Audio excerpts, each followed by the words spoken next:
So, and this morning we are not doing an eco run. We are doing the sportive driving style. So I'm trying to get to work as fast as possible in the shortest amount of time possible. But of course I will stick to the speed limits. This ute in front of me stinks. You can see the black smoke coming out at the bottom right hand corner of his car. And that's what you can smell inside here now. Exactly what you don't want. You really have to kick it so it goes. It is so different to drive to the petrol version of the Outlander or the PHEV. That is so laggy, so soft. And finally we've got prices for the Hyundai Kona here in Australia. Well, let me tell you, the Kona is not suitable for me anymore.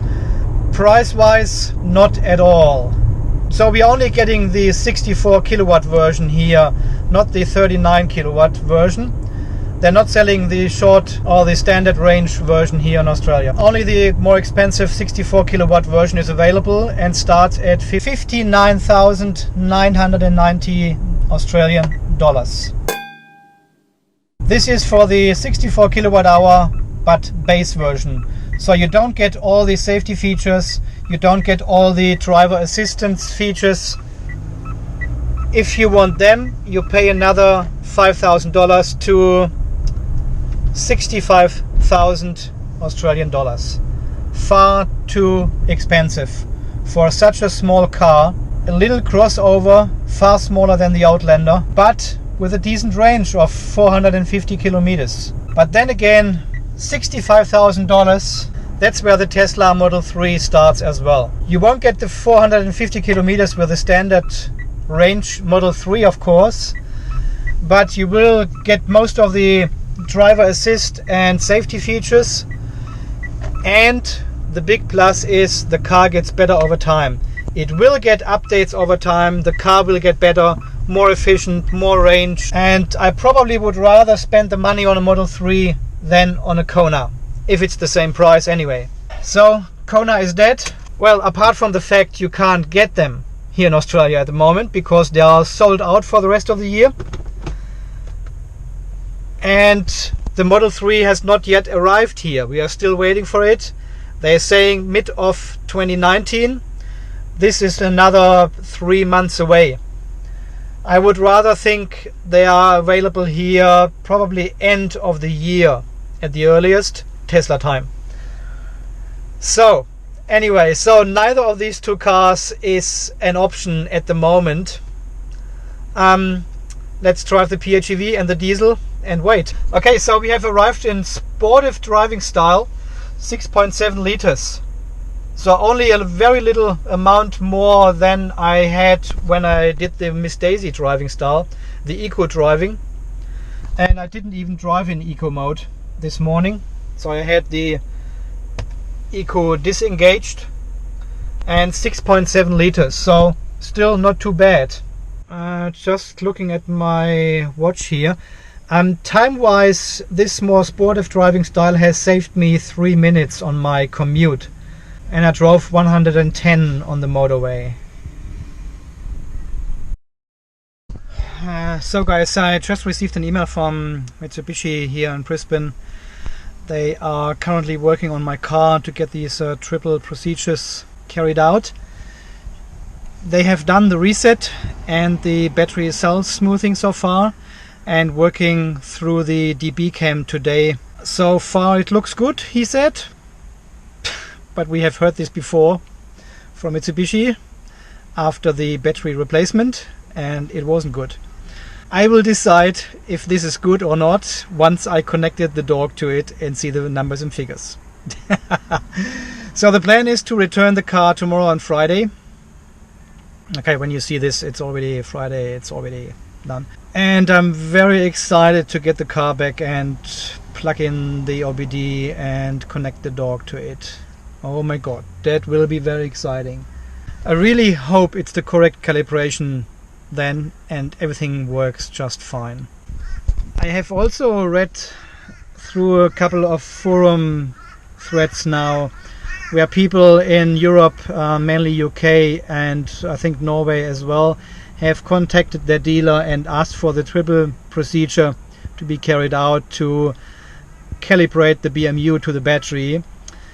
And the dealers didn't know anything about the triple procedure, said this is not a thing, and they have never heard about it, and they also have never heard about any issues with the battery in the PHEV. Of course, guys, this is what the dealers tell you. They always tell you, no, you are the first who is coming with a battery problem in the PHEV. Of course they will tell you that. Keep pushing, guys, keep pushing. If you don't get a response, if your dealer doesn't play the game, go one step up and write an email to your Mitsubishi representative in the country. Go directly back to the headquarters of your country and send them an email. At least you will get a ticket number and a case number from them, and then you can keep pushing and pushing and pushing. That's how we did it here with the team PHEV in Australia, and eventually, well, it seems like it worked out for us. We are not quite there yet, but it looks promising at least. At least they are listening to us now, and we have got an open dialogue directly to Mitsubishi without talking to the dealerships all the time, which is a big step forward. So just keep pushing. I probably make a separate video and explain how to get started actually with this whole process if the dealer does not want to do it, if they don't want to play it. I also heard from several people now that the dealer told them they are not able to do any procedures. Well, I'm not sure about that, because they all should be able to do this unless they don't have the MUD 3 device. But as far as now, this is a worldwide standard with the MUD 3 device. Mitsubishi standard. It connects to all Mitsubishi cars and reads the error codes and does settings, updates, all this kind of stuff, you know. So that's a fairly standard diagnostic tool for Mitsubishi dealers, for Mitsubishi workshops. But of course they need to be registered with Mitsubishi. They need to be an official Mitsubishi dealer and workshop. If it's just a third-party workshop, they may not have the right tools then and cannot do the procedures. Okay guys, so far this update for my lunch break. Talk to you soon. It looks like they still haven't fixed the MMCS here in the new Outlanders. This fuel consumption information here is totally useless. 0 starts at the top, and the longer the bar, the less fuel you have used. How does this make sense? Long-term usage, you can't even read it. There's one line is 0, the other one is 8 liters per 100 kilometers, and we are somewhere in between. You can only guess. Come on, Mitsubishi. And 6.8 liters on my way back home from work. Because this will be the last night I have the diesel, I will do some final testing.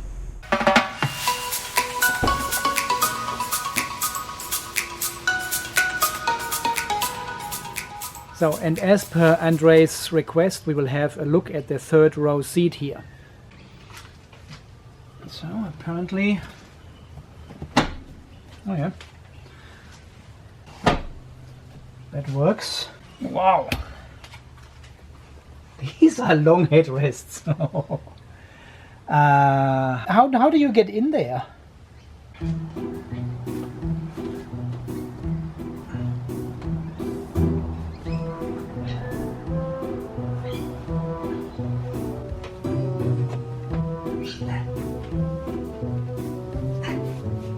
I'm in. You can have this one.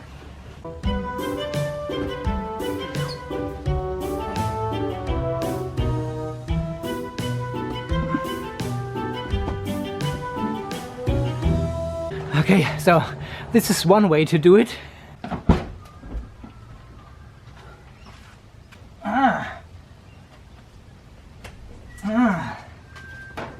So this one slides to the front here, and then we can get in.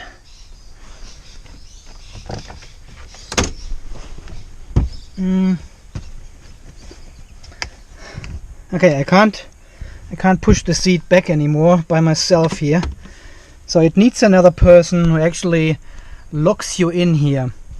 Okay, so the space is of course very, very cramped here. Yeah. So yeah. Well, it works, but I mean,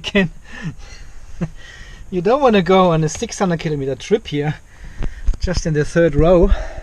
Probably the second row has to come forward like this here. Yeah, that's not too bad here. Okay. Yep. Oh well. So that's not too bad. If this seat is in this position here, that's not too bad. Let's see if we can. No, nobody can sit there anymore. So you can sit either in the second row or in the third row, but not in both. This is something only for little kids here, of course. They probably can cramp in here, stick their feet under the second row, and well, yeah. And apparently these brackets here, they are for the seat belts if they are not in use. Okay, that's how it looks like. Then you have to move this one forward again and can. Well, okay, so if you have 5 kids, then the third row makes sense. If you don't buy the third row as an option. I don't think it's worth doing it.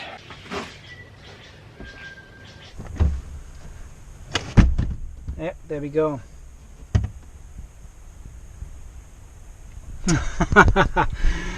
Look what they have done here to cover this gap here in the car. It's just a little plastic cover with a spring mechanism which flips back to cover this gap. Wow, that is some kind of cheap engineering, I think. Yeah, I don't know.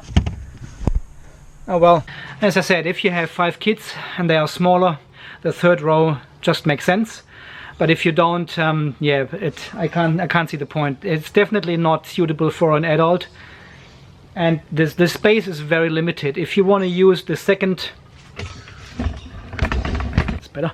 If you want to use the second and the third row as adults, no way. So, and with this safety belt here for the middle, the second row middle seat, you have to push something. You have to push something sharp in here to release the actual clip here. So, and this one goes all the way up and sticks in here. I hope this is not rattling. And this little snippet goes in this slot here.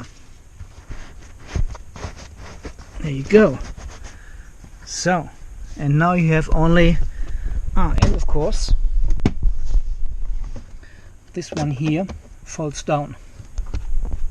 The actual lock goes in between the seats, and this one is for the left side and this one is for the right side, and the third one can be stored here in this little gap here in the seat, and the actual seat belt goes up in here in the ceiling in this.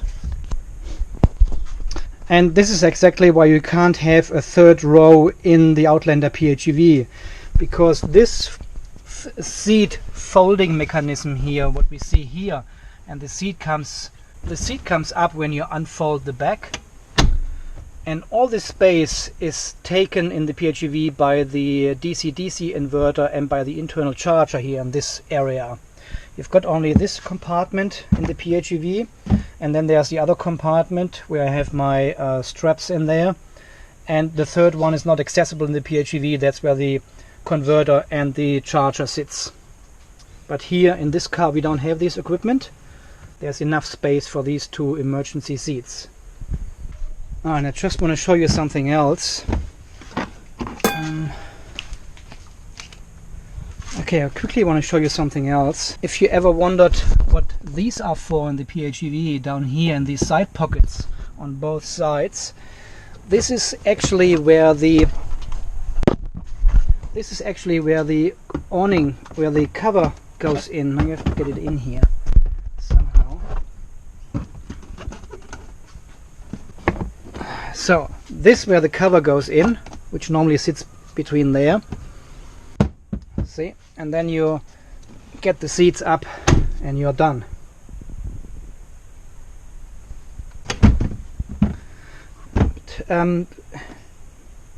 Yeah, I don't think we even have these gaps here in this bottom storage compartment here, because this is where the battery sits in the PHEV, the 12-volt battery here in this area. So there's definitely no gap here, but I have not noticed anything on this side here, so it's a different plastic insert for the compartment in the PHEV. This goes back in here. All done.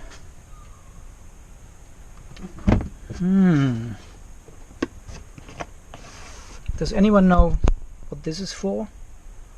Looks like there's something snapping in and another part over here. I don't know what that is for. If you know what this is for, let me know. Okay guys, so far the testing. Oh, we haven't looked at the motor, at the engine. Wow. Okay, here we go.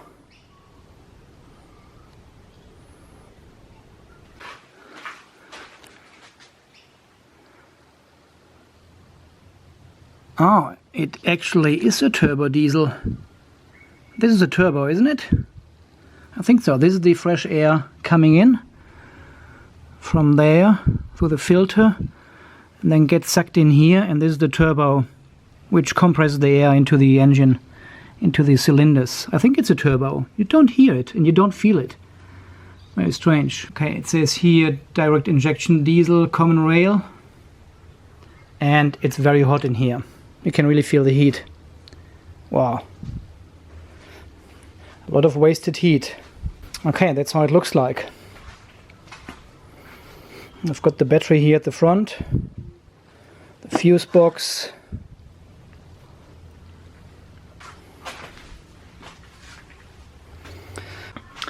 Okay guys, so far I think we have tested everything on the Outlander diesel, 2.2 liter diesel now, and we just found out it is actually a turbo diesel from what it looks like.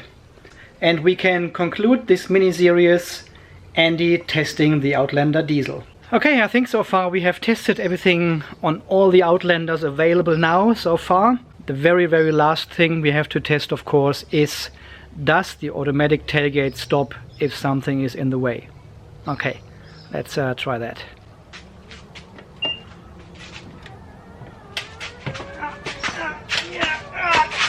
Hallelujah, hallelujah. No, it doesn't. Ouch. Wow, that is very strong. I'll try this again. Okay, ready?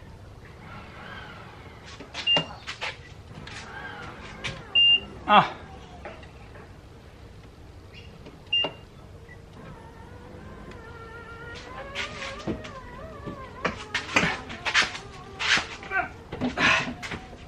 Wow. It worked only once. Okay guys, as always, thanks for watching, thanks for your support. This is Andy of Unplugged TV Australia signing off. You stay charged, and we all see us again in the next video. Okay, see you then. Bye bye.